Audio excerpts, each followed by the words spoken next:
tassa bhagavato arahato samma sambuddhassa namo tassa bhagavato arahato samma sambuddhassa namo tassa bhagavato arahato samma sambuddhassa ဒီကနေ့ညဓမ္မသဘင်ခန္ဓာကိုရှင်ဘုန်းတော်သခင်ရှင်တော်မြတ်ဖျား၏မဟာကရုဏာကုံကိုအာယုံပြုကာတိကျုဖွဲ့ဆိုအပ်သော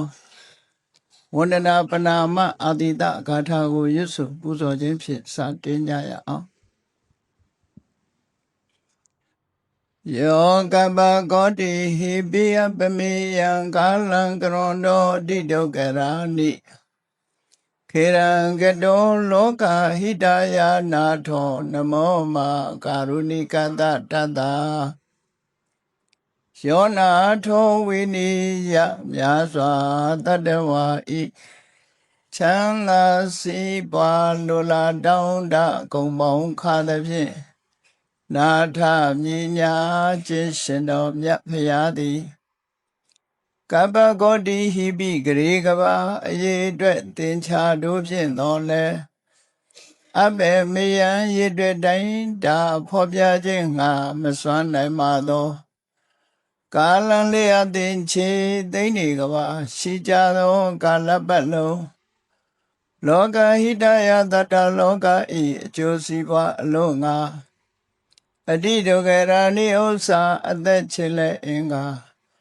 မေတ္တာကြီးမာသမိတာနှင့်တထာဇနီဆွန်ញင်းကြီးဟုကျက်တိထဘွယ်ငါးသွဲအစုအလွန်ခဲရင်သောအမှုတို့ကိုကရွန်တော်ဖျားဖြစ်ရန်ရည်တန်ကြိုးကုပ်အာထုတ်တော်မူရသည်ဖြစ်၍ခေရန်လက်ချေမျက်လုံးအသက်ဆုံးလျက်နှလုံးစိတ်ဝံကိုရောဤပင်မခြင်းတို့ကတောဘဝဒါနံချိန်ဖန်များစွာရောက်တော်မူခဲ့ရရှာလိမ့်မည်မဟာကရုဏီကတတတဝါများယင်ဝဲသားကဲ့သို့တနာချစ်ခင်မဟာကရုဏာရှင်ဖြစ်တော်မူသောတသနာတသဝိနည်းများစွာတတဝါဤချမ်းသာစီးပွားလိုလားတောင်းတဂုံပေါင်းခါသဖြင့်နာထမြညာထိုရှင်တော်မြတ်ဖရာအားနမောယုတိပြောင်းပြောင်းမန်ကိုလျော်၍ကရောယုကျိုးရှိခိုးခြင်းသည်အထုဘဝတုစင်စစ်မသွေဖြစ်ပါစေတည်း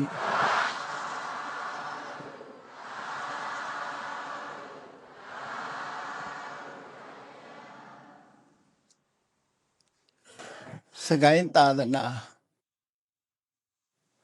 2600ဘုရားမြတ်စွာ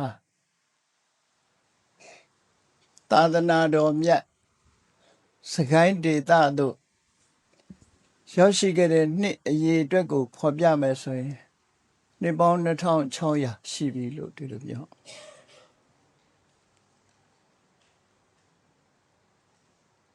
အသင်္ကရာစောယုံမင်းစတင်တည်ထောင်တဲ့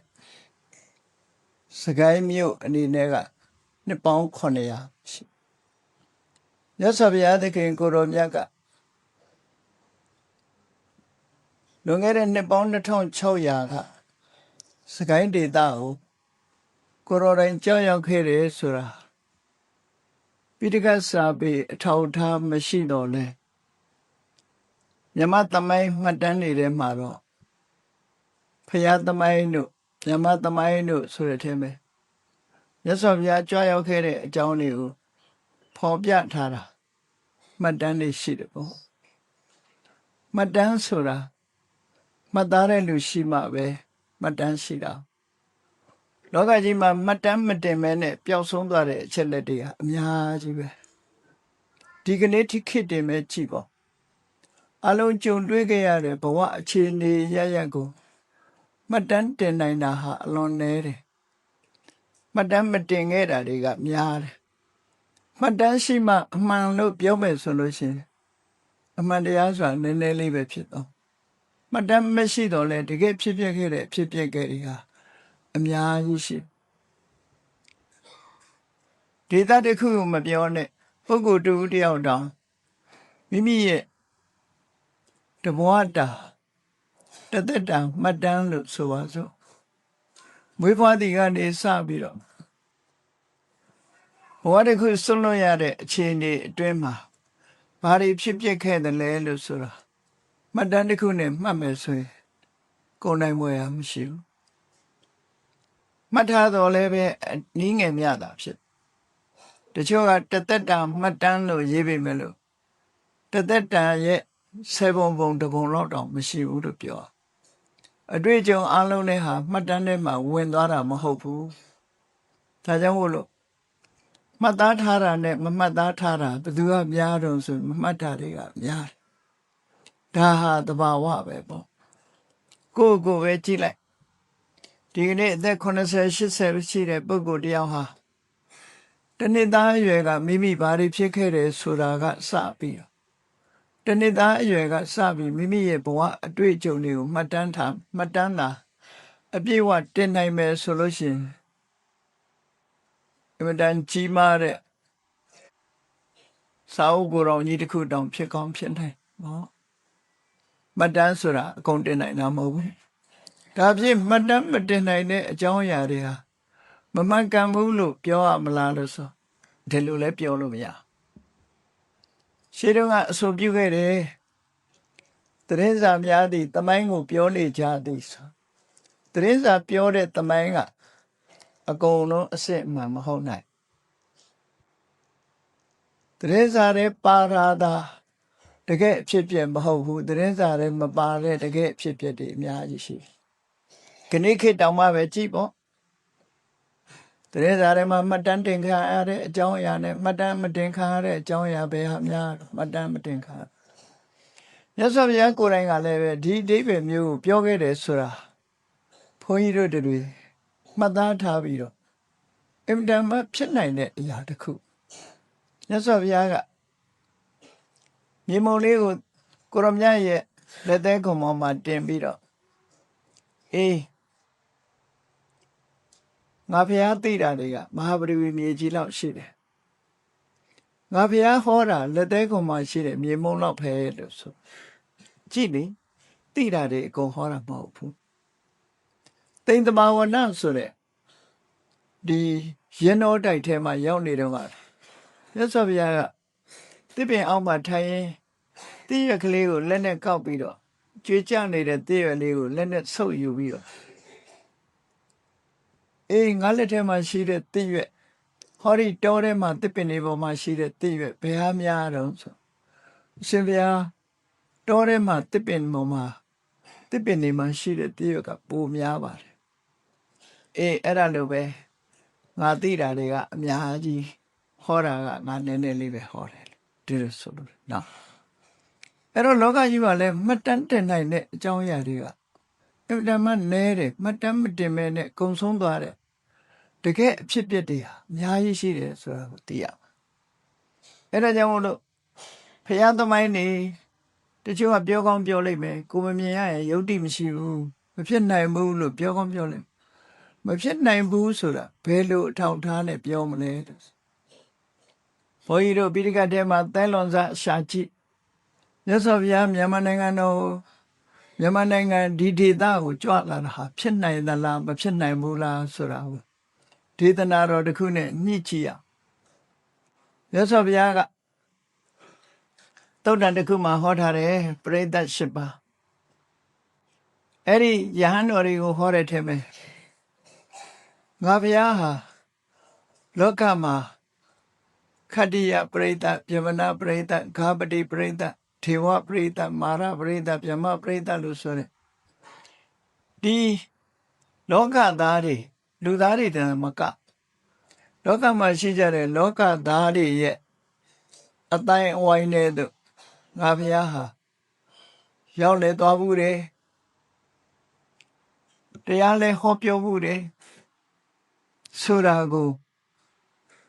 ပိဋကတ်ထဲမှာမတန်းတင်ထားတာကနည်းနည်းလေးပဲမြတ်စွာဘုရားငါရောက်ခဲ့ဘူးတာတွေအများကြီးပဲတဲ့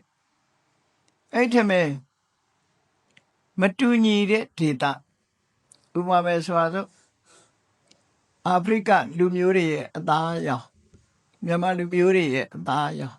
မတန်မှကွဲပြားခြားနာတယ်ဥရောပနိုင်ငံတွေကရှိတဲ့လူတွေရဲ့အသားအရောင်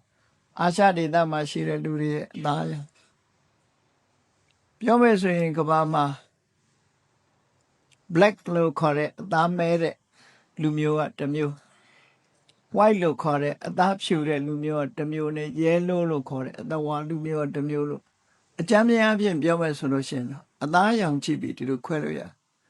မြန်မာလူမျိုးတွေကအသားဝါထဲမှာပါတယ်ပေါ့ဒါကြောင့်မို့ကိုယ့်ကိုရွှေမြန်မာဆိုပြီးရွှေရောင်လို့ပြောခြင်းလည်းပြောပေါ့နော်အဲ့တော့အနက်ရောင်ရှိတဲ့အမဲရောင်ရှိတဲ့လူမျိုးတွေအဖြူရောင်ရှိတဲ့လူမျိုးတွေဝါရောင်ရှိတဲ့လူမျိုးတွေအဲ့ဒါလို့အသားရောင်ခွဲခြားပြီးလူလောကလူတွေရဲ့ကဘာမှာအသားရောင်ရှိတဲ့လူတွေအများကြီးတယ်မယ်မြတ်စွာဘုရားဟာအသားရောင်မတူတဲ့ဒေသတွေကိုကြွရောက်ဖူးတယ်တဲ့အဲ့လိုကြွသွားတဲ့အခါမှာမြတ်စွာဘုရားရဲ့အစွမ်းတကူဆိုတာအလွန်အံ့ဩစရာကောင်းတယ်အာဖရိကလူဒေသရောက်သွားလို့ရှိရင်အာဖရိကလူတွေရဲ့မြင်ကွင်းထဲမှာမြတ်စွာဘုရားကရွှေရောင်အသားနဲ့မဟုတ်ဘဲနဲ့သူတို့လိုအသားမဲမဲပဲမြင်ရဒါမြတ်စွာဘုရားရဲ့အစွမ်းတကူအသားမဲမဲပဲမြင်အထက်ရောက်သွားတဲ့အခါမှာအာဖရိကခေါင်းဆောင်တယောက်အနေနဲ့မြတ်စွာဘုရားပရိသတ်ကိုတရားဟောတယ်မိန့်ခွန်းပြောတယ်ပေါ့ခုခေတ်လို့ဆိုပြောတဲ့အခါမှာမြတ်စွာဘုရားဟောတာတယ်ယာတိတကောတေတံတရောတာရိတကောတရောတဲ့သူတို့အတန်လိုပဲတဲ့ငါအတန်အစင်းရောင်ကလည်းသူတို့အစင်းလိုပဲတဲ့ငါအစင်းအရာမောင်းကလည်းသူတို့အရာမောင်းလိုပဲတဲ့ငါအရာမောင်းအဲ့တော့သူတို့လူမျိုးလိုပဲသူတို့ကထင်မှတ်တယ်ပြောလိုက်တဲ့စကားသံပြောလိုက်တဲ့အစင်းရောင်ကိုကြည့်ပြီးသူတို့ရဲ့ခေါင်းဆောင်တူမိန့်ခွန်းပြောသွားတယ်လို့မိန့်ခွန်းပြောနေတယ်လို့ဒီလိုခံစားကြအေးမြတ်စွာဘုရားကအခုလိုပိဋကတ်တဲ့ဝင်ပြီးတရားစကားတွေပြောသွားတယ်ပြောသွားပြီးမကြခင်စကားပြောစဉ်ကနေဆင်းသွားလိုက်တာသူလည်းဆင်းသွားရောခေါင်းဆောင်အစ်စ်ကရောက်လာအဲ့ဒီကြတော့မှလူတွေကတွေးကြတယ်ဟဲခုနကတော့စကားပြောတာခုတစ်ခါပြန်ဝင်လာတာလားလို့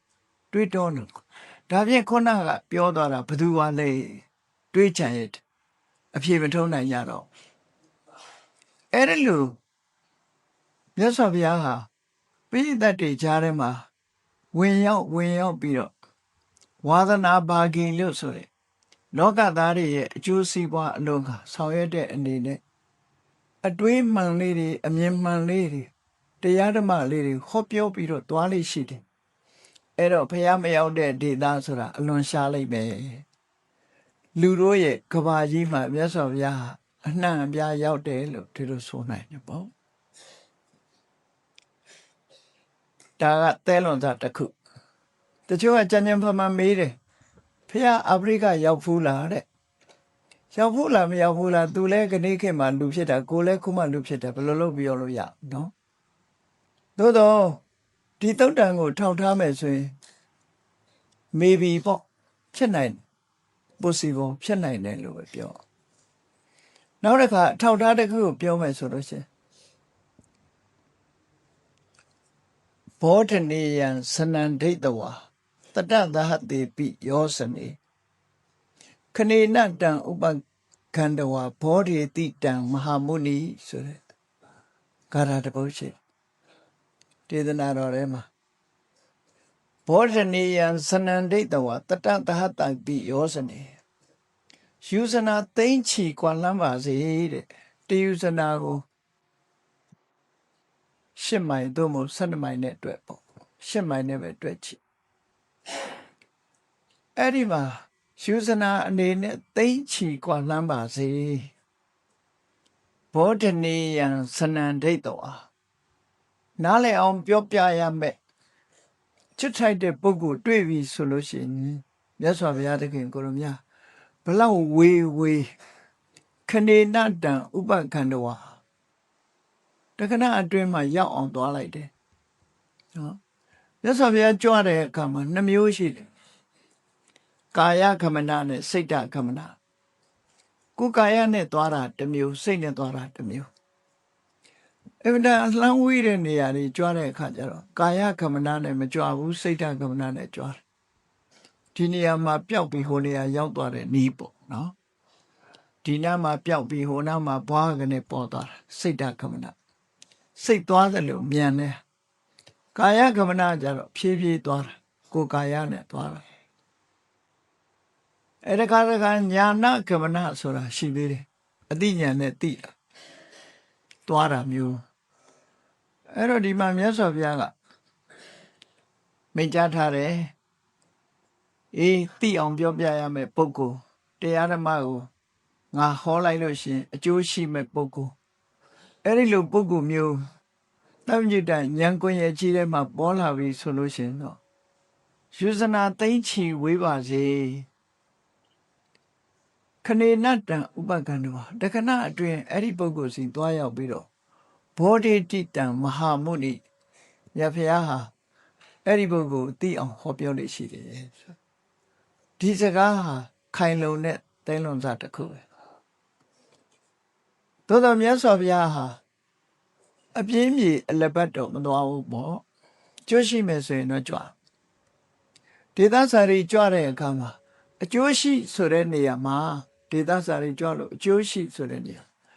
တရားထုတရားမြတ်ရယုံတာအကျိုးရှိလို့ပြောတာမဟုတ်ဘူးမြတ်စွာဘုရားကိုဖူးမြင်လိုက်ရလို့နော်ကြီးညိုတရာလေးဖြစ်လိုက်တာနဲ့တပြိုင်နက်နတ်ပြည်ရောက်သွားကြတဲ့ပုဂ္ဂိုလ်တွေအများကြီး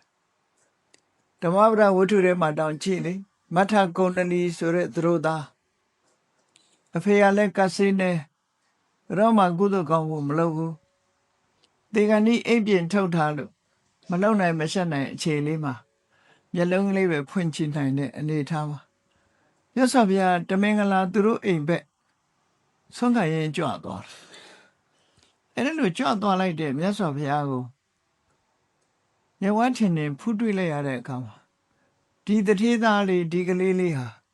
ရှင်းနုမှုတွေရပြီးတော့သေတော့နတ်ပြည်ရောက်သွားတယ်အဲ့ဒါကိုအကျိုးလို့ခေါ်တယ်နော်အဲ့ဒါလောက်အကျိုးလေးထိအောင်မြတ်စွာဘုရားချီးမြှောက်တယ်ပေါ့ဘလောက်လေးပဲဖြစ်ဖြစ်ကျိုးလေးချီးမြှောက်တခါတော့ကအနောက်တိုင်းကိုသွားကြတဲ့အနောက်တိုင်းမှာနေတဲ့မြန်မာတကာကြီးတယောက်ကအနောက်တိုင်းကြွလာတဲ့ယဟန်တော်တွေကိုဗုဒ္ဓဘာသာနဲ့အလှမ်းဝေးပြီးဘုန်းကြီးမမြင်ဘူးတဲ့မြို့တွေမှာဆိုရင်တန်ဃာတွေကိုကားပေါ်ကနေဆင်းခိုင်းပြီးအရှင်ဘုရားဒီနားလေးကုန်းချောင်းလျှောက်ကြရအောင်လို့ဆိုပြီးလျှောက်တာဘာဖြစ်လို့အဲ့ဒီလိုလုပ်တုံဆိုဘုန်းကြီးမမြင်ဘူးတဲ့လူတွေ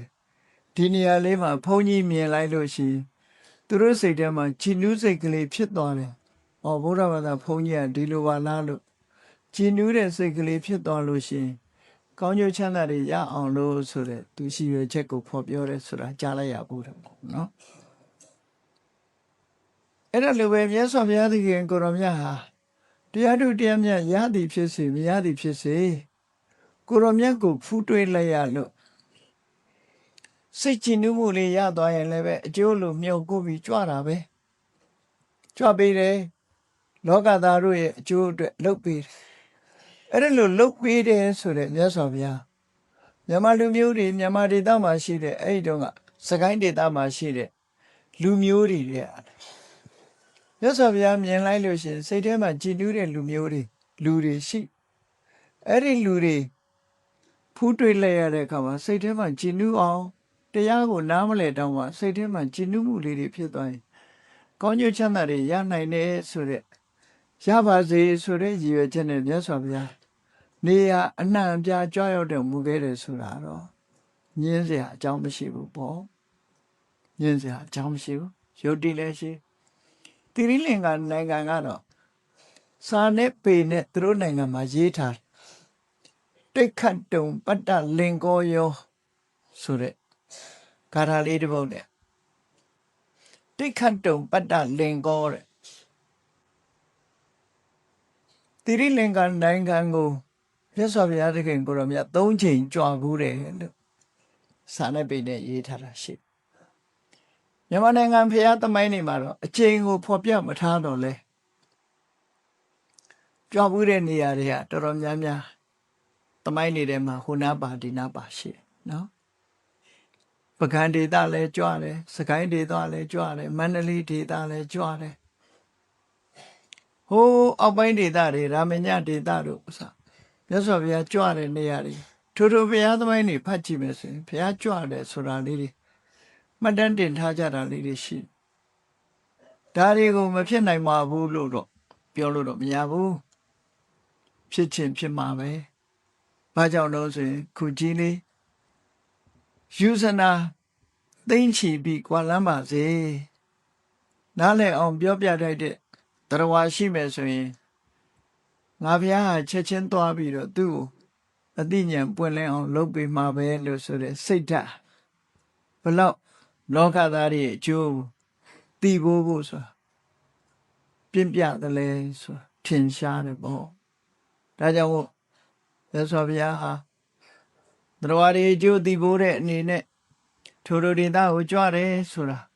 ဖြစ်နိုင်စရာရှိတယ်လို့ဒါကပိဋကတ်တော်မှာလာတဲ့သဲလွန်စလို့ပြောရတယ်နော်ပိဋကတ်တော်လာအဲ့တော့မြန်မာသမိုင်းနဲ့ပြောလိုက်မယ်ဆိုလို့ရှိရင်တော့စကိုင်းဒေသတစ်ခုပဲပြောကြပါစို့တခြားဒေသတွေမှာလည်းပဲကြွတယ်ဆိုတဲ့ထောက်ထားတွေသူတို့သမိုင်းမှတ်တမ်းတွေရှိတယ်ပေါ့မြတ်စွာဘုရားစကိုင်းသာသနာ2600လို့ပြောတာဘာကြောင့်ပြောလို့ရလဲမြတ်စွာဘုရားဖြစ်ပြီးတဲ့နောက်အလုံးသိတဲ့အတိုင်းဘုရားဖြစ်တာ35နှစ်မှာဘုရားဖြစ်တယ်35နှစ်ဘုရားဖြစ်ပြီးတော့မြတ်စွာဘုရားဣတိပတနာတော်မှာပထမဝါဆိုတယ်ဝါကျွတ်တဲ့အခါကျတော့ဒေသစာရီလိလီပြီးတော့တရားဓမ္မတွေဟောလိုက်တာယသိ1000တို့ချွတ်ပြီး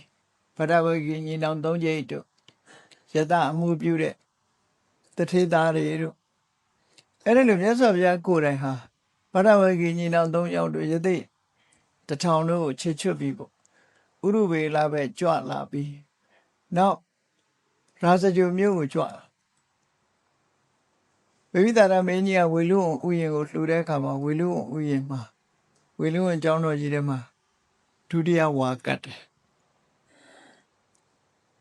ပထမဝါကဣတိပတနာမိဂရာဟုတော်မှာဝါကတ်တယ်ဒုတိယဝါကရာဇဂုမှာဝါကတ်တယ်အဲ့ဒီကနေပြီးတော့မြတ်စွာဘုရားကြားထဲမှာကပိလဝတ္တုကြွပြီးဝါရင်းကာလပြန်ပြီးတော့ရာဇဂုမှာပဲတတိယဝါကတ်ပြန်ဝါရင်းကာလမှာတတိယဝါကတ်မြတ်စွာဘုရားဟာနေ့စဉ်နဲ့အမျှဆောင်ရွက်လုပ်ကင်တဲ့လုပ်ငန်းတစ်ခုရှိတယ်အဲ့ဒီဆောင်ရွက်လုပ်ကင်တဲ့နေ့စဉ်လုပ်ငန်းတစ်ခုထဲမှာဘာပါတော့ဆို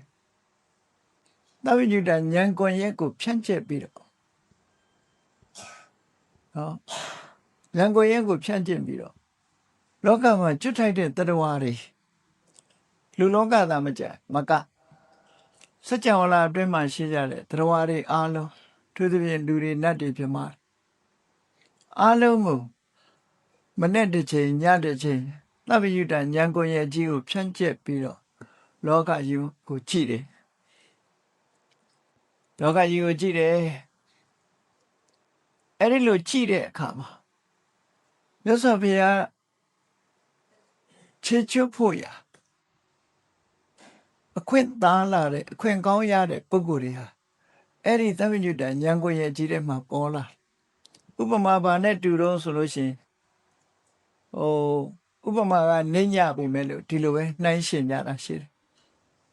တငါတယောက်ဟာပိုက်ကွန်ကြီးကိုပြစ်ချလိုက်တဲ့အခါအဲ့ဒီပိုက်ကွန်ကြီးအုပ်မိလို့ငါးတကောင်မိလာပြီဆိုအဲ့ဒီငါရထို့တူပဲမြတ်စွာဘုရားလည်းသဗ္ဗညုတဉာဏ်ကွန်ရဲ့ကြီးကိုဖြန့်ကျက်လိုက်တဲ့အခါမှာအဲ့ဒီကွန်ကြီးထဲမှာပါလာတဲ့တရားဝါဆိုတာရှိနော်ပါလာအဲ့တော့သဗ္ဗညုတဉာဏ်တော်ကြီးနဲ့ကြည့်တဲ့အခါမှာမနေ့တစ်ချိန်ညနေတစ်ချိန်ကြည့်လိုက်လို့ကိုရောမြတ်ကြွရောက်မှအကျိုးရှိမဲ့တရားဝါတွေတွေ့ပြီဆိုလို့ရှိရင်တော့အရေးတကြီးသွားရမယ်ဆိုရင်အရေးတကြီးကြွတယ်ဖြည်းဖြည်းတန်တာကြွမှလို့ကြွဖို့လိုတယ်ဆိုရင်လည်းဖြည်းဖြည်းတန်တာကြွ တမင်းကဒီနေရာပျော်စရာကောင်းလို့သွားကြည့်တာမျိုးတော့ဒီလိုတော့မဟုတ်ဘူးနော်အလုတ်ဟာအမြဲတမ်းရှိဘယ်သွားရင်ဘာအကျိုးဖြစ်မယ်ဆိုတာကြိုတင်ပြီးတော့မြတ်စွာဘုရားရဲ့ဉာဏ်တော်ကြီးနဲ့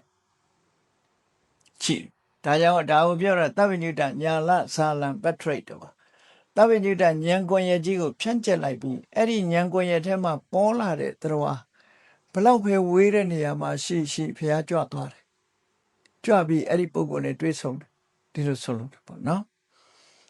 အဲ့တော့မြတ်စွာဘုရားဟာတနေ့နှစ်ကြိမ်ဆိုတာ45နှစ်တိတိတနေ့နှစ်ကြိမ်လောက်တာဆိုတော့ဒီလုပ်ငန်းကြီးရဲ့အတိုင်းအတာတစ်ခုကဓမ္မကြီးမားတယ်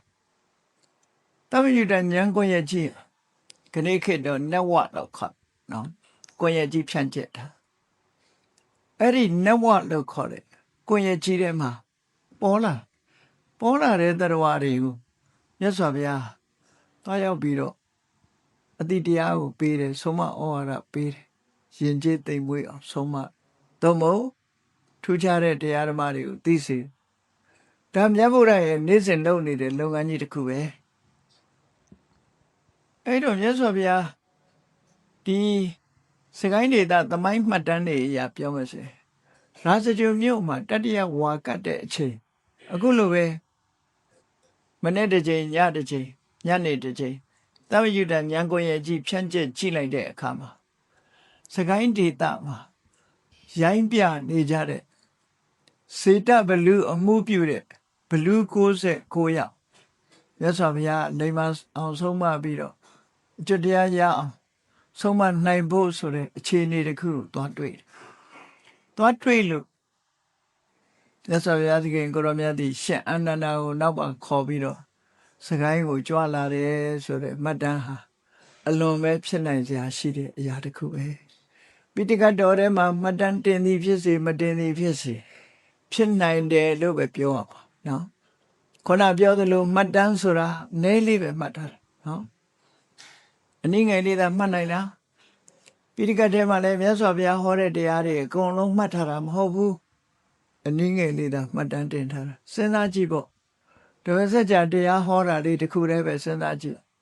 မြတ်စွာဘုရားနေဝင်ချိန်ကနေဟောလိုက်တာညသကောင်ထိအောင်ဟောတာဒီကနေ့တပည့်ဆက်ကြသုတ်တန်ရွေး7မိနစ်လောက်နဲ့ပြီးသွားအဲ့တော့မြတ်စွာဘုရားဟောတော့ကဒီတွေကျဲတယ်လို့သဘောပေါက်အောင်မှာပေါ့သို့တော့အနှစ်ချုပ်ပြီးတော့မှတ်တမ်းတင်ထားတာဒီလောက်လေးရလိုက်တာဒီပင်လင်ကံကောင်းတယ်လို့ပဲပြောရမှာပဲအဲ့တော့စကိုင်းတိုင်းဒေသကြီးကိုမြတ်စွာဘုရားကြွရောက်လာတာဟာတတိယဝါမှာကြွလာတာဖြစ်သောကြောင့်ဘုရားပြိဋိဘံစံပြီးတဲ့နောက်သာသနာနှစ်ကိုတွေ့2559မြတ်စွာဘုရားတက်တော်ကဝါတော်ကဒီ45ဝါ45ဝါတဲ့တတိယဝါဆိုတော့42ဘုရားဒီမြန်မာပြည်ကြွလာတာဟာ38နှစ်အရွယ်လောက်မှကြွလာတာအဲ့ဒါမှငယ်သေးတဲ့အရွယ်စကိုင်းကိုကြွလာတာ38နှစ်အရွယ်လောက်ကြွလာဆိုတော့မြတ်စွာဘုရားကြွလာတဲ့နှစ်နဲ့ဒီနေ့တက္ကရာနဲ့တွက်ချက်ပြီးတော့ကြည့်မယ်ဆိုရင်2600တခုရှိပြီပေါ့2601လို့ပြောအဲ့တော့ဒုစကိုင်းဒေသစကိုင်းမြို့နန်းတီမြို့တီတာနှစ်ပေါင်း900ပဲရှိသေးတယ်သာသနာတော်ရောက်ရှိတာနှစ်ပေါင်း2600ကျော်ပြီလို့ဒီလိုမှတ်သားနိုင်တာပေါ့အဲ့ဒါမှဝမ်းသာကြည်နူးစရာကောင်းတဲ့အချက်တစ်ခုစကိုင်းလူစကိုင်းသားတွေဒုဒေသကိုမြတ်ဗုဒ္ဓရဲ့အဆုံးအမတွေရောက်လာတာဟာနှစ်ပေါင်း2600ရှိသွားပြီဆိုတဲ့ဒီအသည့်လေးမှတ်တမ်းတင်ထားဖို့လိုအပ်တာပေါ့နော်ဖះ3ဝါရကမြတ်စွာဘုရားကြွလာတယ်ဆိုတဲ့အမှတ်တရတွေဟာခဏိထီအောင်ဒီနာမည်တွေနဲ့ရှိမြတ်စွာဘုရားကြွလာတဲ့အခါမှာပထမတော့ဘုရားကိုအန္တရာယ်ပြုဖို့ကြိုးစားချက်ရိုင်းပြနေတဲ့ဘလူးတွေနောက်ဆုံးမှာမြတ်စွာဘုရားကိုကြည်ညိုတယ်တာပြန်စွာနဲ့ကတ်တယ်ခေါင်းဆောင်ကစေတဘလူး69ယောက်မြတ်စွာဘုရားကျွတ်တန်းဝင်မှသိလို့လာရောက်ပြီးတော့တရားဓမ္မဟောပြောပြသတဲ့အခါမှာဘလူး69ယောက်ဟာသောတာပန်တည်သွားတယ်ဆိုဟောကနေ့သောတာပန်ရွာဆိုတာရှိနေတယ်လေ ဒါအမှတ်သားကြီးတစ်ခုပဲပေါ့နော်သမိုင်းကြောင်းရဲ့အမှတ်သားကြီးတစ်ခုအဲ့တော့ဘယ်တော့မှကြွလာတာတော့ဆိုတတိယဝါအချိန်ကကြွလာဖျားဖြစ်ပြီးတဲ့တတိယဝါဆို38နှစ်တက်တော့38နှစ်မှာတတိယဝါရာဇဂိုမှာဝါဆိုတော့မှကြွလာအကြာကြီးတော့မနေဘူးပေါ့ကြွလာတာတော့ကြွလာတာပဲပေါ့အဲ့ဒါလို့ကြွလာပြီးတော့စေတဘလူမိပြုတဲ့ဘလူ69ယောက်ကိုမြတ်စွာဘုရားဆုံးမဩဝါဒပေးတော့လိမ္မာယဉ်ကျေးသွားကြတယ်သောတာပန်ဖြစ်သွားကြတယ်ဓမ္မစက္ခုလို့ဆိုတဲ့ဓမ္မအမြင်တစ်ခုကိုရသွားကြဓမ္မစက္ခုဆိုတဲ့ဓမ္မအမြင်ကဘာလဲယံကိဉ္စိသမုဒိယဓမ္မံသဗ္ဗန္တံនិရောဓဓမ္မံအကြောင်းခံပြီးဖြစ်ပေါ်လာတဲ့သဘာဝတရားမှန်သမျှဟာအလုံးချုပ်ငြိမ်းသွားမှာပဲဖြစ်ခြင်းသဘောရှိတဲ့တရားမှန်သမျှသည်ချုပ်ငြိမ်းခြင်းသဘောရှိတာကြီးပဲဆိုတဲ့လောကမှာမြဲတာဆိုတာတခုမှမရှိဘူးအလုံးဟာဖြစ်ပေါ်လာတာတွေကဘယ်တော့မှမမြဲဘူးဆိုတဲ့သင်္ခါရတရားတွေပေါ်မှာမှန်မှန်ကန်ကန်ရှုမြင်နိုင်တဲ့အသိဉာဏ်တစ်ခုရသွားလောကသဘာဝနဲ့ပတ်သက်ပြီးတော့တန်တရားတွေကင်းသွားတယ်လောကမှာဖျားဆိုတဲ့နဲ့ပတ်သက်ပြီးတော့လေတန်တရားကင်းသွားအမှန်မြင်ခြင်းနဲ့တန်တရားကင်းခြင်းဟာသောတာပန်ရဲ့အရေးချင်းပဲပေါ့အေးဒိဋ္ဌိနဲ့ဝိသိကိစ္စကင်းလို့သောတာပန်ဖြစ်သွားဓမ္မစက္ခုရလာအဲ့ဒါလို့ဘလူ69ယောက်ဓမ္မစက္ခုဆိုတဲ့သောတာပန်ဖြစ်သွားတာနောက်လူနောက်သားတွေအမတ်တရဖြစ်ဖို့ရာဆိုပြီးတော့အဲ့ဒီနေရာယနေ့တိုင်အောင်သောတာပန်ရွာလို့ခေါ်စမပြုပြီးတော့လေးကျုံမအောင်ဖရာတည်ရှိတဲ့နေရာမှာပဲပေါ့နော်အဲ့ဒါလို့သမိုင်းမှတ်တမ်းမှာဒီလိုဆိုထားတယ်အဲ့တော့အဲ့ဒီတုန်းကဒီဘလူးတွေနဲ့ကြီးပဲတွေ့တာလားတခြားမြတ်စွာဘုရားနဲ့တွေ့တဲ့ပုဂ္ဂိုလ်တွေရောမရှိဘူးလားလို့ဆိုရှိတာပေါ့နော်အဲ့ဒါနဲ့ဆက်ပြီးတော့ပြောမယ်ဆိုလို့ရှိရင်ဒီမြတ်စွာဘုရားကြွလို့ဘလူးတွေတရားဟောလို့သောတာပန်ဖြစ်သွားတဲ့နေရာသောတာပန်အဲ့ဒီမှာကြွလာပြီးတဲ့နောက်မှာအေယဝရီမြစ်ကြီးကလည်းပဲတသွင်းသွင်းစီးပြီးတော့စကိုင်းတောင်ရိပ်ကြီးရဲ့အရိပ်ထိုးပြီးတော့အေးမြကြည်လင်တဲ့မြစ်ရည်မြတ်စွာဘုရားသခင်ကိုတော်မြတ်ရေသုံးတတ်တော်မူတယ်မြတ်စွာဘုရားရေချိုးတဲ့စိတ်ကိုချိုးတော်စိတ်လို့ခေါ်တယ်နော်အဲ့ဒီချိုးတော်စိတ်ရေဟာတခြားရေနဲ့ဆက်ပြီးတော့ကြည့်လိုက်လို့ရှင်အလေးချိန်သာတယ်တဲ့ဘလောက်သာတယ်လို့တော့သမိုင်းထဲမှာဆိုမထားဘူးမှတ်တမ်းသမိုင်းအေးနောက်ပိုင်းကျတော့အလေးချိန်တပဲသာတယ်ဆိုပြီးတပဲသာစိတ်ကန်းဆိုတာတောင်ရှိလေရဲ့စကိုင်းတောင်နော်အေယဝရီမြစ်မှာလိုက်ရှာကြည့်တပဲသာစိတ်ဆိုတာရှိတယ်ဘုန်းကြီးကျောင်းနေတာမှာတပဲသာစိတ်ဆိုတာရှိရသော်ဘုရားရေချိုးသွားတဲ့ရေသုံးတတ်တဲ့နေရာဖြစ်တယ်ပေါ့အဲ့ဒီမှာမြတ်စွာဘုရားရေသုံးတတ်ပြီးတော့ရေတနုတ်တော်စေတဗိလူကိုပေးလိုက်တဲ့စေတဗိလူကတာဝန်ယူပြီးတော့မြတ်စွာဘုရားသင်္ကန်းလဲတဲ့ဒီဝိယုံနဲ့တောင်မှာအဲ့ဒီတောင်ထိပ်မှာစေတော်ဘုရားဆိုတာတွေ့တယ်ရှေးတုန်းကတော့စေတော်လို့မခေါ်ဘူးဝိယုံတော်ဘုရားလို့ခေါ်တယ်နော်စေတမင်းစေတဘလူ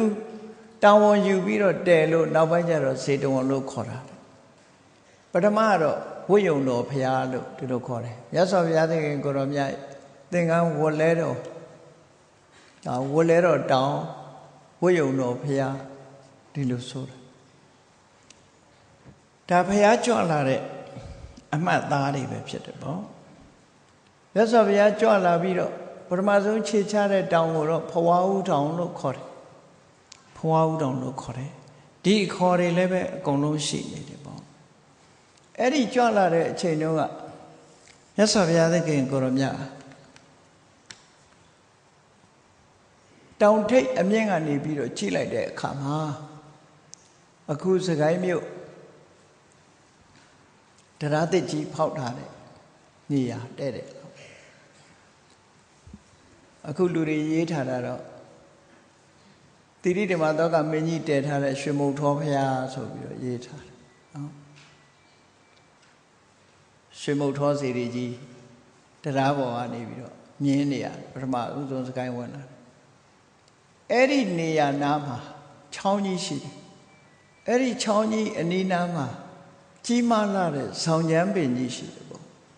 အဲ့ဒီဆောင်းချမ်းပင်ကြီးအနီးမှာရှိတဲ့ချောင်းရည်ကဧရာဝတီမြစ်ထဲကိုစီးဆင်းနေတယ်တဲ့အဲ့ဒီအချိန်မှာချောင်းထဲမှာရှိလာတဲ့ငါးတွေကိုစားဖို့ဆိုပြီးတော့ဖြိုင်းတွေကလည်းဆောင်းချမ်းပင်ကြီးပေါ်မှာနားနေကြတာဖွေးဖွေးလှုပ်ဆောင်းချမ်းပင်ကြီးဟာကိုင်းနေတယ်ပေါ့အဲ့ဒါကိုကြည့်ပြီးတော့မြတ်စွာဘုရားဒီနေရာမှာနော်ဆောင်းချမ်းချောင်းနားမှာပေါက်တဲ့နားစစ်ပင်ကြီးတစ်ပင်မှာလေဖြိုင်းနေနားနေတော့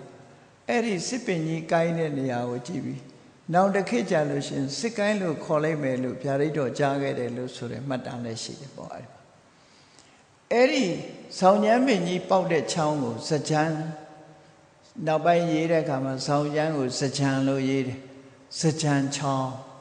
အဲ့စကြံချောင်းနီးပါးမှာတဲတယ်ဘုရားကိုစကြံမုတ်ထောနောက်ပိုင်းကျတော့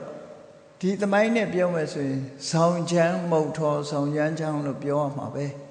နောက်ပိုင်းကျတော့အဲ့လိုမဟုတ်ဘူးဇင်းကြံမုတ်ထောဇင်းကြံချောင်းဆိုပြီးတော့လမ်းလျှောက်တဲ့ဇင်းကြံဖြစ်ပြောင်းသွားတယ်နော်သမိုင်းကိုတေချာကြည့်မယ်ဆိုရင်အခေါ်အရေးပြောင်းလဲလာတဲ့သဘောရှိတယ်နောက်ပိုင်းလက်ဆက်တွေကျတော့ဇင်းကြံချောင်းဇင်းကြံမုတ်ထောလို့ခေါ်လာတယ်အဲ့တော့ဇင်းကြံမုတ်ထောဆိုတာအခုလေးကျွန်းမြေရဲ့နောက်ဘက်မှာရှိတဲ့ဒီတရားကြီးဘေးမှာရှိတဲ့တရားချင်းကလမ်းဘေးမှာရှိတဲ့မုတ်ထောရွှေမုတ်ထောစေတီတော်ကြီးဟာစကြံမုတ်ထောရှေးအခေါ်စကြံမုတ်ထောနောက်ပိုင်းပြောင်းလာတာဇင်းညံမုတ်ထောခဏအခေါ်ရွှေမုတ်ထောမုတ်ထောစေတီပေါ်လာတယ်ဒါကသမိုင်းကြောင်းမှတ်တမ်းအရာဒီလိုပြောတာပေါ့နော်သမိုင်းမှတ်တမ်းအရာဒီလိုပဲမှတ်သားကြရတယ်ပေါ့ဒါကမြတ်စွာဘုရားလက်ထက်တော်အခါကာလတုန်းကဒီရောက်ရှိလာကြတဲ့ပုဂ္ဂိုလ်အဲ့ဒီတုန်းကတော့လူသားတွေအကျွတ်တရားရတယ်လို့တော့မတွေ့ဘူးလူသားတွေအကျွတ်တရားရတယ်လို့မတွေ့ဘူးဘလူး69ယောက်အကျွတ်တရားရသွားတယ်လူနေဒေသလည်းအဲ့ဒီနေရာဖြစ်ချင်မှဖြစ်အောင်မှာပေါ့စကိုင်းရိုးစီကားလာတယ်ဆိုတာသိပ်မှမကြသေးပဲစကိုင်းတောင်ရိုးစီကားလာတာတောင်သိပ်မှမကြသေးဘုန်းကြီးတို့ကစကိုင်းတောင်ကိုစနစ်သားရောက်တာဆိုတော့အဲ့ဒီအချိန်တုန်းကဆိုရင်ညနေနေဝင်ရိုးကြီးဆိုရင်ကျသိဟောက်တန်နေကြစကိုင်းတောင်ပေါ်ဆိုတော့တိတ်ဆိတ်ငြိမ်သက်ပြီးတော့လူတွေလမ်းလျှောက်ရုံလောက်လမ်းကလေးတွေပဲရှိတယ်ကားလမ်းတွေပါတွေရှိတာမဟုတ်ဘူးအဲ့တော့လူတွေတက်တဲ့ကြောက်ကလေးတွေခင်းထားတဲ့လမ်းကြောင်းလေးတွေကနေတက်ပြီးရှင်းတန်လေးတွေငှက်တန်လေးတွေဒီအတန်လေးလောက်သာကြားပြီးတိတ်ဆိတ်ငြိမ်သက်နေတဲ့တောရချောင်းကြီးတွေပဲအဲ့ဒီတော့အဲ့ဒီအဆင့်ကိုမှီလိုက်သေးတယ်အဲ့ဒီတဲ့ရှေးကြတဲ့အဆင့်ကစကိုင်းဟာဆင်နေကြောင်းတဲ့နေရာဖြစ်လို့ဆင်မချောင်းလို့ဆိုတာတောင်ရှိတယ်နော်စကိုင်းတောင်ဟာတောနဲ့လို့ဘုရင်ရဲ့ဆင်တော်တွေကဒီဘက်ကိုလွတ်ပြီးတော့ကြောင်းတာဒါကြောင့်မို့လို့ဆင်မချောင်းလို့ဘာလို့ရှိရှေးတုန်းကဆင်နေမြင်းနေမွေးထားတယ်ဆင်ဆိုတဲ့တော်ဟာအိမ်သားမှာခြိထားပြီးကျွေးဖို့ပဲလွယ်မလဲဒါကြောင့်မို့လို့သူတို့တောထဲမှာလွတ်ထားတာလွတ်ထားတော့အဲ့ဒီစကိုင်းတောင်နဲ့မင်းဝတောင်ကြားကြီးမားတဲ့တောနဲ့ကြီးရှိလို့အဲ့ကြားထဲမှာဆင်တွေလွတ်ကြောင်းပြီးတော့ဆင်တိန်တွေနဲ့ဒီလိုပဲတောထဲမှာနေကြတယ်ဆိုတာထင်ရှားတယ်ပေါ့အဲ့ဒါလိုအခြေအနေမျိုးတကယ်တောနဲ့ကြီးထဲမှာဒီစေတအမှုရှိတဲ့ဘီလူးတွေကိုအေယာဝတီမြေကမ်းခြေမှာမြတ်စွာဘုရားသခင်ကိုရောမြတ်တရားဓမ္မကိုဟောပြောခဲ့တယ်အဲ့ဒီဟောပြောခဲ့တဲ့တရားဓမ္မကိုနာယူပြီးစေတအမှုပြုတဲ့ဘီလူးတွေအကျွတ်တန်းဝင်သွားတယ်လို့ဒီလိုဆိုတယ်။နောက်မြတ်စွာဘုရားနှစ်ပေါင်း40နဲ့9နှစ်ပြည့်လို့ပြိဋိဘံစံသွားပြိဋိဘံစံသွားတဲ့နှစ်ပေါင်း236အဲ့တော့236တော့45ဝါနဲ့ဆိုလို့ရှိရင်နှစ်ပေါင်း280 80လောက်မှာဒီစကိုင်းဒေသကိုသာသနာပြုမဲ့ပုဂ္ဂိုလ်ကျော်တူဟာရောက်ရှိလာခဲ့တယ်ဆိုတာတမိုင်းမှတ်တမ်းကဆိုထားပြန်တယ်ပေါ့ဒီကြားထဲမှာတော့နောက်ထပ်သာသနာရောက်တယ်မရောက်ဘူးဆိုတာမဆိုဘူး မြတ်စွာဘုရားသခင်ကိုရောမြတ်ကိုရောတိုင်းကြွခဲ့တာတော့နှစ်ပေါင်း2600ကကြွခဲ့တာဖြစ်တယ်သာသနာမျိုးစေ့ကိုချပေးခဲ့တယ်ချပေးခဲ့တဲ့စကိုင်းတိုင်းဒေသကိုမြတ်စွာဘုရားပြိဋိဘံဆံပြီးတဲ့နောက်နှစ်ပေါင်း236နှစ်မြောက်ရောက်တဲ့အခါမှာစကိုင်းကိုသူနာပရန္တတိုင်းတို့ရှေ့ကခေါ်ခဲ့တဲ့အတိုင်းပဲယောနကဓမ္မရခိတဆိုတဲ့ယဟန္တာမထေရမြတ်နဲ့သာသနာပြုအဖွဲ့ဟာဒီကိုကြွလာတယ်လို့ဒီလိုဆိုလို့တယ်တချို့သမိုင်းစာအုပ်တွေအရယောနကဓမ္မရခိတဟာအပရန္တတိုင်းကြွတယ်ဆိုတာတော့ထင်ရှားတယ်အဲ့ဒီပရန္တတိုင်းကိုတချို့စာတွေအယူဆဆိုရင်တော့ဘုံပေပဲကြွတယ်လို့ဒီလိုလည်းပြောကြတာရှိတယ်အခုမြန်မာသမိုင်းအရာဆိုလို့ရှိရင်တော့ယောနကဓမ္မရခိတမထေရခေါင်းဆောင်တဲ့သာသနာပြုအဖွဲ့ဟာတတိယသံဃာနာတင်ပြီးလို့သာသနာပြုကိုယ်တိုင်ကိုယ်ဌာနသာသနာပြုလွတ်တဲ့အခါမှာမြတ်စွာဘုရားသခင်ကိုရောမြတ်ကြွရောက်ပြီးတော့တရားဟောချေချွတ်ခဲ့တဲ့ဒီဇေတဘလူတို့ရဲ့ဒေသဖြစ်တဲ့စကိုင်းတိုင်းဒေသကြီးကိုကြွခဲ့ပါတယ်တဲ့စကိုင်းကိုကြွလာခဲ့တယ်လို့ဒီလိုဆိုအဲ့တော့သာသနာတော်နှစ်236နှစ်မှာမြတ်စွာဘုရားသာသနာတော်ဘုရားမရှိတဲ့နောက်မှာသာသနာတော်ရောက်ရှိလာခဲ့တာဖြစ်တယ်အဲ့ဒီလိုရောက်ရှိလာတဲ့အချိန်မှာယောနကဓမ္မရခိတမထေရရဲ့ဟောပြောစည်းရုံးမှုကြောင့်ဘုရားဘာသာဝင်ဤတဆတိုးပွားလာသာသနာပြုကြွလို့သောတာပန်ဖြစ်တဲ့ပုဂ္ဂိုလ်ပေါင်း9000ရှိတယ်နော်သောတာပန်ဒီဘုရားကြွတော့ကစေတဘလူအမှုပြုတဲ့ဘလူတွေသာသောတာပန်ဖြစ်တယ်လို့ပြောတယ်လူမပါသေးဘူးယောနကဓမ္မရခိတမထေရမြတ်ကြွလာတဲ့အခါကျတော့စကိုင်းဒေသသား9000လောက်ဟာဒီသောတာပန်ဖြစ်ကြတယ်အဲ့ဒီထဲက1000ကဒီမင်းမျိုးမင်းနွယ်တွေက1000ကနေပြီးတော့ယဟန်ပြုတ်ကြတယ်တဲ့အမျိုးသမီး6000ကဘိက္ခုနီဝတ်ကြတယ်လို့ဒီလိုဆိုတယ်နော်အဲ့တော့ဒီတိုင်းဒေသမှာသာသနာတော်စတင်ထွန်းကားတဲ့အချိန်မှာအမျိုးသားယဟန်တော်1000နဲ့အမျိုးသမီးယဟန်တော်ဘိက္ခုနီ6000တောင်မှထွန်းကားခဲ့တဲ့နေရာခုနက1000ဆိုတာမင်းမျိုးမင်းနွယ်တွေကသာ1000အဲ့တော့1000မကရှိခဲ့တယ်လို့ဒီလိုဆိုလိုတာပေါ့အဲ့တော့အရေးအတွက်အပြည့်ပြောမယ်ဆိုလို့ရှိရင်တော့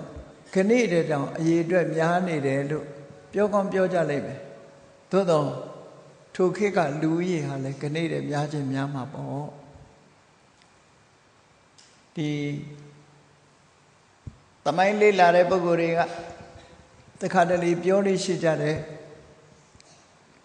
အနောဒမင်းကြီးရဲ့စစ်တပ်မှာစစ်သည်ဘိုးဘာတွေတွက်တိုက်တာခဏခေတ်မြန်မာလူဦးရေတဲ့တောင်များနေတာမျိုးတွေ့ရတယ်ဆိုရုပ်တိမရှိဘူးလို့ဆိုလူဦးရေအတက်ကြဆိုတာတစ်ခေတ်နဲ့တစ်ခေတ်မတူပါဘူးမြတ်စွာဘုရားသခင်ကိုရောမြတ်ဟောထားတဲ့ပါလောကသုတ်တံကိုကြည့်မယ်ဆိုလို့ရှိရင်လောကမှာရှေးတုန်းကလူဦးရေအင်တန်မှများတယ်တဲ့အဲ့ဒီများလာတဲ့လူဦးရေတဖြည်းဖြည်းကပ်ဘေးကပ်ထန်နေတင့်တဲ့အခါမှာလူတွေသေချေပျက်စီးကြပြီးတော့လူကြီးရော့ပါသွားတာရှိတယ်ဆိုတဲ့အကြောင်းမြို့တွေကကြက်ပြန်မကြစီကားခဲ့တဲ့မြို့တွေဟာနောက်ဆုံးမှာမြို့ပြက်ရာတွေဒီလိုဖြစ်ကုန်တယ်လို့ဒီလိုဆိုတာတွေလည်းရှိသေးတယ်ပေါ့နော်တစ်ချိန်တစ်ခါတော့ကလူကြီးထူထပ်များပြားတဲ့နေရာကြီးတွေဟာခဏခေတ်မှာလူသူမရှိတဲ့တောမြက်ကြီးတွေဖြစ်သွားတာတွေလည်းလောကမှာရှိတယ်ပေါ့အဲ့ဒါတွေကိုထောက်ထားကြည့်မယ်ဆိုရင်တစ်ခေတ်နဲ့တစ်ခေတ်ဟာတူညီတယ်လို့သွားမတွက်လေနဲ့မတူညီဘူးဆိုတဲ့အယူဆမှတ်သားကြရမှာဖြစ်တယ်ကိုယ့်မျက်စိထဲမှာတွေ့တာလေးကိုကြည့်ပြီးတော့အမြဲတမ်းဒီလိုကြီးပဲလို့သွားမတွက်နဲ့ဘုန်းကြီးတို့ငယ်ငယ်တုန်းကစကိုင်းရောက်တဲ့အခြေအနေနဲ့ဒီကနေ့အခြေအနေဟာအလွန်ကွာသွားပြီအဲ့ဒီတုန်းကစကိုင်းရောက်တုန်းကဆွန်းလောင်းတာတောင်မှပဲဇွန်သေးသေးလေးနဲ့လောင်းတာခဏမဟုတ်တော့ဘူးเนาะဇွန်ကြီးတွေနဲ့လောင်းနေကြပြီတန်ဃာရေအတွက်လည်းဟိုနေ့တုန်းကအဲ့ဒီခေတ်တုန်းကအနီးငယ်သာရှိတယ်ခဏမှတန်ဃာတွေအများကြီးဖြစ်လာဟောတစ်ခေတ်နဲ့တစ်ခေတ်မတူဘူးဆိုတာဓမ္မထင်ရှားဒါဘလောက်မှမရှိသေးဘူးเนาะနှစ်မဲ့ပြောမယ်ဆိုရင်50လောက်ပဲရှိသေးတဲ့အပြောင်းအလဲတစ်ခုပဲအခုလိုထောင်ချီရာချီပြောင်းသွားတာမျိုးဆိုအများကြီးရှိတယ် ဒါကြောင့်မလို့ကိုမြင်ရတဲ့မျက်တောင်မွေးလေးတစ်စုံနဲ့ဆုံးဖြတ်လို့ဆိုတာတော့မဖြစ်နိုင်ဘူးလောကကြီးမှာအမှန်တရားဆိုတာရှားတွေ့မှာမဟုတ်ဘူးလို့ဒီလိုပဲယူဆမှာဖြစ်တယ်အဲယောနကဓမ္မရခိတမထေရစကိုင်းကိုကြွလာတဲ့အခါမှာဒီသောတာပန်တည်သွားတာ9000နဲ့ယဟန်ဝတ္တာက1000အမျိုးသမီးကဘေကုဏီဝတ်ကြတာ6000ဆိုတဲ့ဒီအမှတ်သားလည်းရှိခဲ့တယ်ပေါ့အဲ့ဒါဟာမြန်မာနိုင်ငံမှာစကိုင်းတိုင်းဒေသကြီးသာသနာဒုတိယအကြိမ်ရောက်ရှိပြီးတော့ပွင့်လင်းစီကားလာခြင်းပဲဖြစ်တယ်ထို့ပွင့်လင်းစီကားမှုဟာခဏိခေတ်ထိအောင်စကိုင်းတိုင်းဒေသသားတို့အတွက်ဂုံယူဝင်ကြွားပွဲရာဖျားပထိုးပေါ်များတဲ့ဒီနေရာမှာပကံပြီးရင်စကိုင်းဟာအများဆုံးပဲဖြစ်တယ်ပေါ့အဲ့ဒါလို့သူတော်သူများရှိနေကြတယ်အများပြားရှိလာတဲ့အခါမှာအကောင်းကြီးလို့တော့တွက်လို့မရဘူးပေါ့တစ်ပင်တစ်ပင်မှာကြည့်လိုက်အနှစ်နဲ့အနှစ်မဟုတ်တာတွေမရှိပေဘူးလားအဲ့ဒီမှာအနှစ်နဲ့အကာဆိုတာတွဲပြီးတော့ရှိနေတတ်တာပဲလူရဲ့တဘာဝအတိုင်းလောကရဲ့တဘာဝအတိုင်းပဲမြတ်စွာဘုရားသခင်ကိုရောမြတ်ကလည်းဟောထားတာရှိတယ်များပြားလာမှုတွေ၄ခုကြုံလို့ရှိရင်အပြစ်အနာစာတွေကလည်းများလာတတ်တယ်တဲ့ဒါကိုအပြစ်အနေနဲ့ရှုစရာမဟုတ်ဘူးများလာလို့ရှိရင်ဆိုပါစို့နော်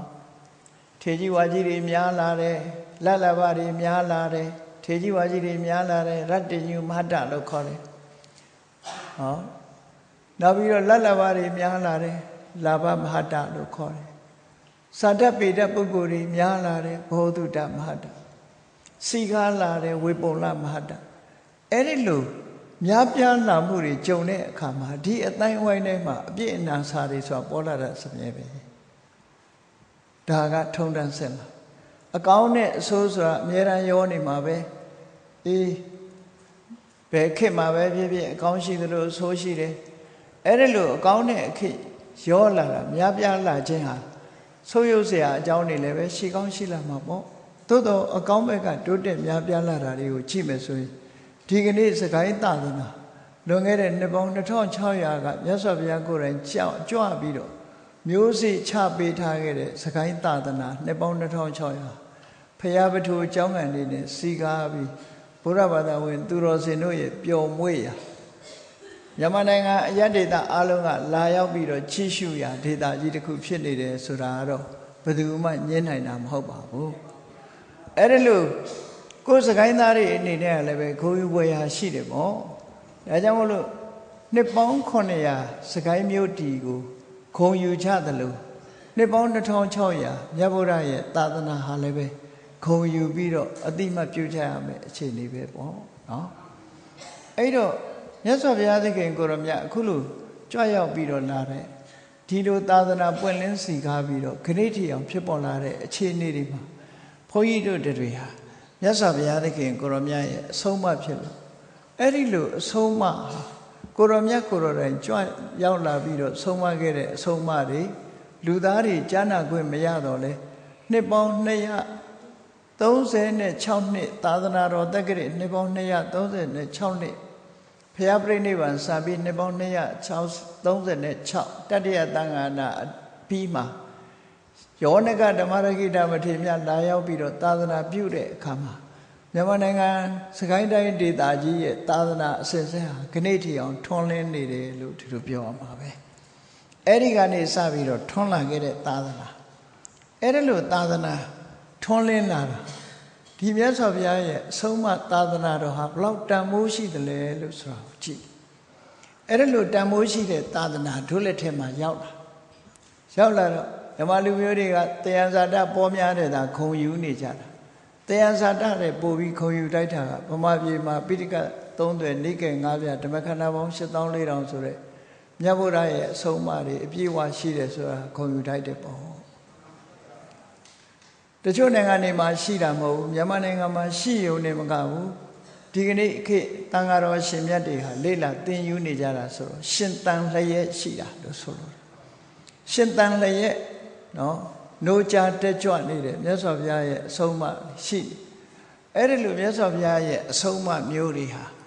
တခြားနေရာမှာမရှိနိုင်ဘူးတဲ့ဒါကြောင့်မို့လို့မြတ်စွာဘုရားသာသနာဘုရားရဲ့အဆုံးအမဆိုတာဘ ဘလောက်တန်ဖိုးရှိတယ်လဲဆိုတာရှင်သာရိပုတ္တရာမထေရမြတ်ကမိန့်ကြားခဲ့တဲ့စကားလေးတစ်ခုကိုမှတ်သားကြည့်အောင်နတ္ထိဘာဟိရကေတုတ်ထိထပိတဝါစိနသာသနာမြတ်စွာဘုရားရဲ့အဆုံးအမကိုဖယ်ထားဘုရားအဆုံးအမရဲ့ပြင်ဘက်မှာတခြားဘာသာရေးတွေတခြားဘာသာဂိုင်းအယူဆတွေထဲမှာတကယ်ကိုကိလေသာအညစ်အကြေးတွေကစင်ကြယ်တယ်ဆိုတဲ့ဤစနစ်ဟာမရှိပါဘူးစိတ်ဓာတ်စင်ကြယ်မှုဤစနစ်တွေလုံးဝမရှိဘူးကိလေသာအညစ်အကြေးတွေကစင်ကြယ်ပြီးတော့မကောင်းမှုအကုသိုလ်တွေကစင်ကြယ်အောင်လုပ်နိုင်တဲ့ဤစနစ်တွေမရှိဘူး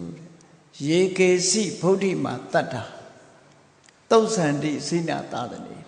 အသိဉာဏ်ရှိတဲ့ပုဂ္ဂိုလ်တွေဟာမြတ်စွာဘုရားရဲ့အဆုံးအမနဲ့တွေ့ရမှသာမြတ်စွာဘုရားရဲ့အဆုံးအမမှသာဟုတ်လားအသိဉာဏ်တွေဟာစင်ကြယ်ပြီးတော့ကိလေသာတွေကစင်ကြယ်ပြီးတော့အသိဉာဏ်တွေမြင့်မားနိုင်တာပါလို့ဆိုအဲ့တော့ဘုန်းကြီးတို့တွေဒီစကိုင်း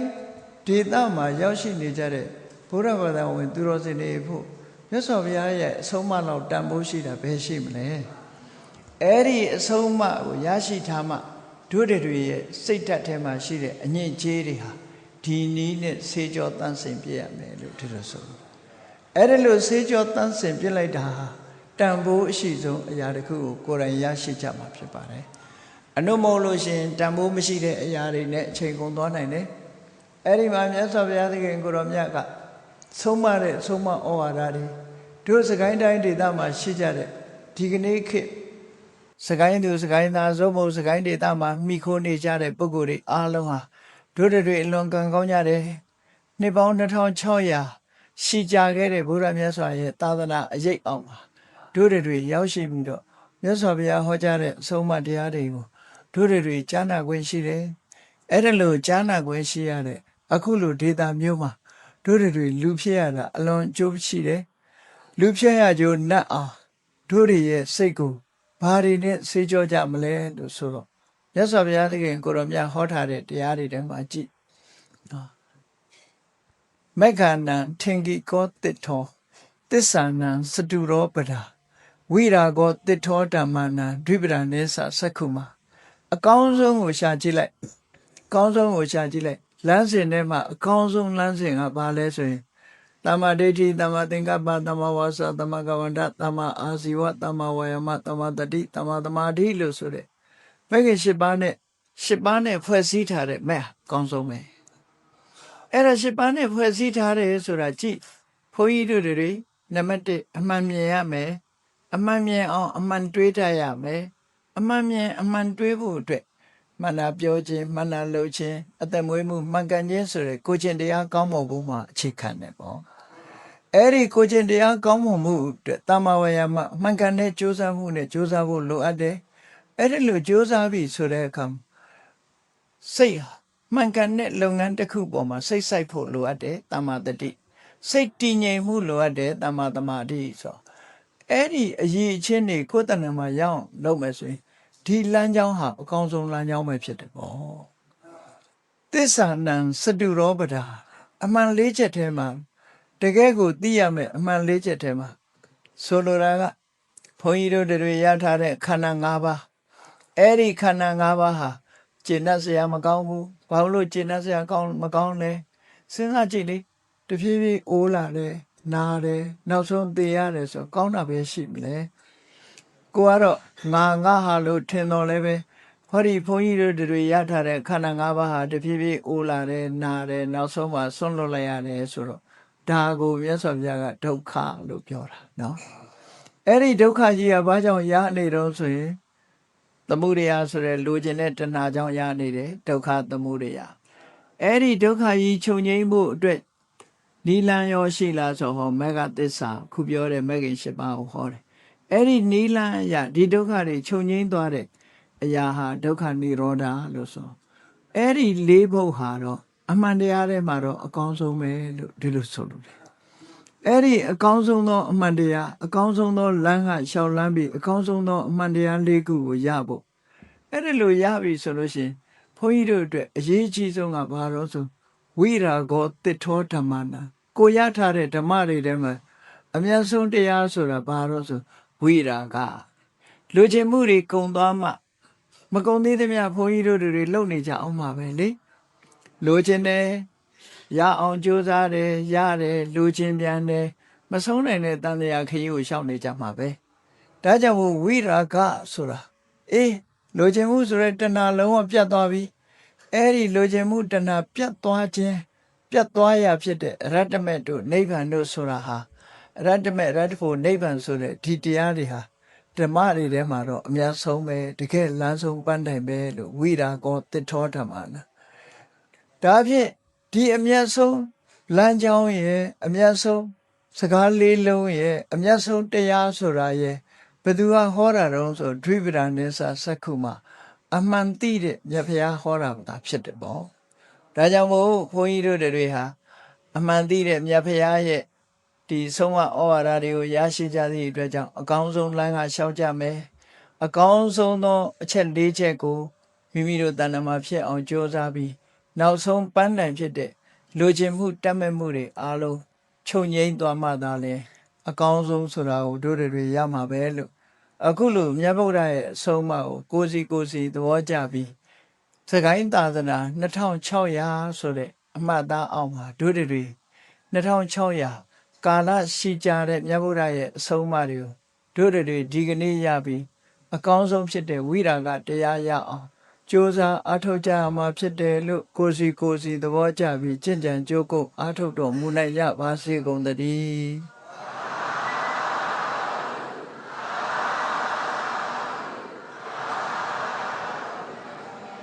မေတ္တာပို့ရအောင်တတ္တဝါများစွာဘေးရန်กว่าချမ်းသာကြပါစေတတ္တဝါများစွာဘေးရန်กว่าချမ်းသာကြပါစေမေတ္တာရေချမ်းသုံးငါဖြံငြိမ်းချမ်းကြပါစေမေတ္တာရေချမ်းသုံးငါဖြံငြိမ်းချမ်းကြပါစေသက်ရှိကျမ်းမာစိတ်ချမ်းသာလူရဆန္ဒပြည့်ပါစေသက်ရှိကျမ်းမာစိတ်ချမ်းသာလူရဆန္ဒပြည့်ပါစေဘုံလန္တာဒုက္ခပင်ကစားမေတ္တာပုံနေဒုသင်္ကမမနောတရတိတဗ္ဗေတံဘဝယန္တုဒုက္ခန္တကာမေတ္တာပုံနေဒုသင်္ကမစုပေါင်းပို့အပ်မေတ္တာဓာတ်ဟုရောင်ပြူပါဝင်ငွေလာမင်းနှင့်ရောင်ခြင်းရှဲယုံပေါင်းဆောင်ရခြင်းကြောင့်တဗ္ဗေတံကျွမ်းမဲ့ဥသုံးလုံးစုံများစွာတတ္တဝါတို့၏မနောတရတိမြမြဖြူစင်အေးကြည်လင်းသည့်ရေစဉ်ပြည့်တင်းစိတ်နှလုံးတည်ဟုသောရေအိုင်ကြီးအတွင်း၌ဒုက္ခပင်ကစားစင်ထောရအေးမြကြည်သာတာယာပွင့်လန်းချမ်းသာဒုက္ခတည်ဟုသောကုမုဒ္ဒရာကြာပန်တို့သည်ဖုံးလန္တာဝန္တာရွှင်မြူဝမုံလူလျက်ကြည်နုပွဲကြုံဖူးပွင့်ညအကုန်သည်ဖြစ်၍ဒုက္ခန္တကလေအောင်လေးတဲ့ရောရှက်သင်ပြန်ပိတိတိဟုသောယနန်တို့သည်ဘဝယန္တုကောင်းစွာမဲ့သွေကြိုင်လိုက်၍နေကြပါစေကုန်သတည်း